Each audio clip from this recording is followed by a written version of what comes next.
یہ وہ غمگین وقت ہے جو ہم شیعوں پر ہے. ایک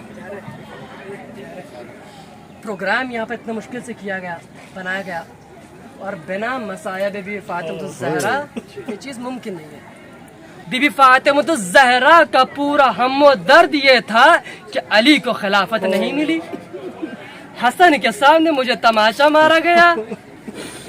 بی فاطمہ الزہرا کا پورا درد یہ تھا کہ حسن کے سامنے آپ بڑے بیٹے کے سامنے کسی ماں کو تماچا مارا جائے تو حسن مجتبیٰ کس طرح چھپ رہے ہوں گے. ایک صحابی پوچھتا ہے کہ مسجد سے لے کر امام علی کا گھر ایک گلی سے نزدیک تھا مگر امام علی دوسری گلی سے جایا کرتے تھے. کسی نے پوچھا کہ مولا ایک گلی تو آپ کے نزدیک ہے کیوں دور سے جایا کرتے؟ علی مجتبیٰ کہتے جب بھی میں اس گلی سے جاتا ہوں مجھے اس ملعون کا یاد آتا ہے جس نے میرے ماں کو تماچے مارے. آخر یہ امت اتنی ظالمہ ہو گئی کہ آگ کو لے کر لکڑیوں کو لے کر میری بیوی کے دروازے پر آ گئے. کتنی مظلوم ہوگی وہ بیوی. 18 سال کی جوانی میں جس کے سر کے بال سفید ہو گئے, ہاتھوں میں عصا, پیٹھ شمیدہ, کبھی جب بھی اٹھا کرتی تھی تو کہتی تھی فضا ام کلثوم ذرا ہاتھ دے دو میرے سے اٹھا نہیں جا رہا. اما 18 سال کی جوانی کیسی جوانی, سر کے تمام بال سفید ہو گئے.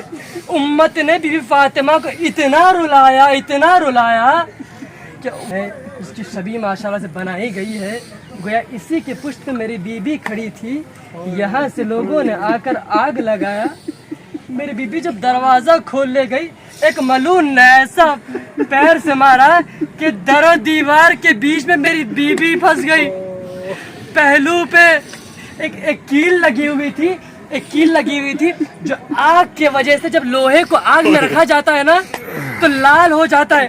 وہ کیل اتنی لوہے کی وجہ سے آگ کی وجہ سے لال ہو گئی. جب دروازہ لگا تو وہ پہلو پہ جا کے پیوست ہو گیا جس سے محسن کی شہادت ہو گئی.